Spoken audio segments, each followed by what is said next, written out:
I state clearly and with conviction America's commitment to seek the peace and security of a world without nuclear weapons. I'm not naive. Obama's duplicity is perhaps historically unparalleled. As soon as he envisioned a planet without nuclear weapons, he mushroomed nuclear weapons spending to levels above the height of the Cold War. He's expanded the infamous Bush doctrine of a nuclear strike against any country, regardless of international law. Full-spectrum dominance is the official term used by his administration, meaning, quote, control everything everywhere on sea, land, air, space, and outer space. US Space Command documents plan to even deny other nations the use of space, the one remaining power with the capacity to stop what the Pentagon calls full-spectrum dominance, writes intelligence analyst William Engdahl, is Russia. By design or coincidence, crisis in Ukraine's provided the perfect excuse for US military control of the region. 10 days ago, the administration tested its Star Wars system for Eastern Europe, which will now be rolled out starting in Romania. Obama brands his system the stronger, smarter, and swifter version of Ronald Reagan's initial Star Wars program. Under the plan, the US attacks Russia with nuclear weapons, while NATO missile defense in Eastern Europe mops up any attempted response. NSNBC News writes it's most likely and understandable Russia interprets NATO's Star Wars deployment on its borders as an unofficial declaration of war. Aerospace analysts told Global Research that US Space Command is planning a nuclear-first strike on Russia as well as one on China in 2016.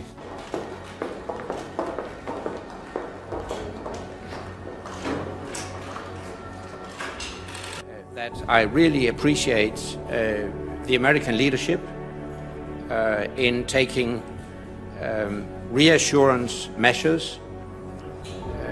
The United States has reacted swiftly after Russia's illegal military actions in Ukraine.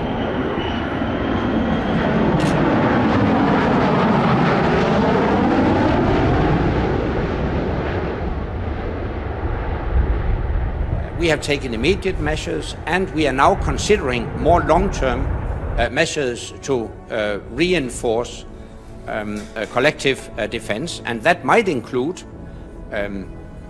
update of defense plans, development of new defense plans, enhanced exercises, and also appropriate deployments.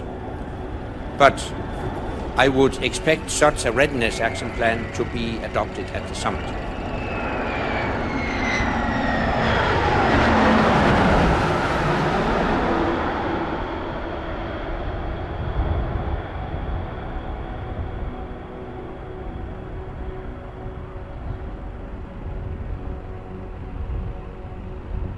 The United States is expanding its military presence in Europe, sending a pair of B-2 stealth bombers to the Baltic region, and they will be taking part in the second major NATO exercise in the area in just the space of 2 months. To get more on this, I'm joined live by security analyst Michael Malouf. Good afternoon to you, Michael.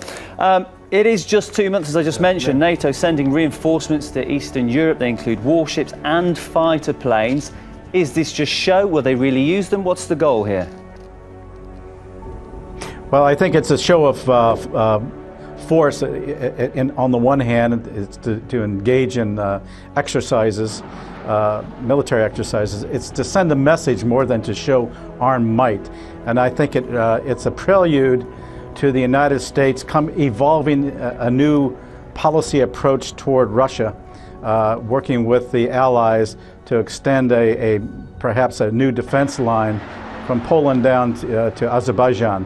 And the idea is to try and protect those areas and show that there is a commitment. Now, I think that because we lack resources in that region, it would take a considerable amount of effort to bring in many military forces there. Certainly, the Europeans do not have have not lived up to their NATO commitments and have not provided the necessary manpower and equipment and kept it updated. I think the exercises are to send a message But I think more importantly, there's more going on behind the scenes politically to try and neutralize the Russian effort to move forward into those countries. And I think from the Russian standpoint, they don't want to see, they want to create a buffer. They don't want to see NATO encroaching any further. And I think that's why your Russian Foreign Minister Lavrov is going to Finland, to Moldova and a number of other locations to try and shore up that the back end, if you will, to ensure that they don't join EU. It's not becoming a war, it's already a war.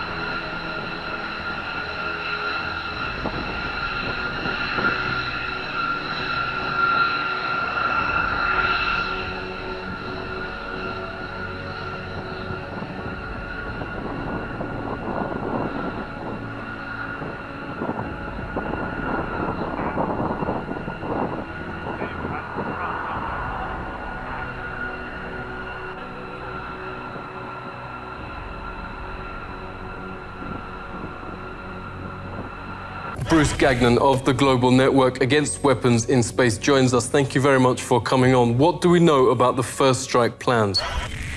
This is in the planning process today. The U.S. Space Command practicing engaging in a first strike attack. And this is the key element here, is that these are first strike attack planning.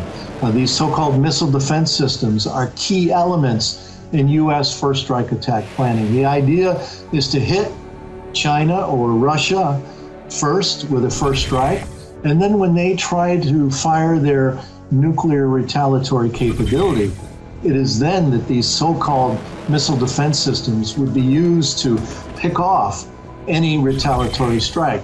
So after a first strike sword is thrust into the heart of China or Russia, then the missile defense shield would be used to pick off any retaliation, giving the U.S. a quote-unquote successful first strike attacks. It has nothing at all to do with defense. It has nothing to do with freedom or democracy or any of those words that are used all the time to disguise the true intentions. It's all about full spectrum dominance.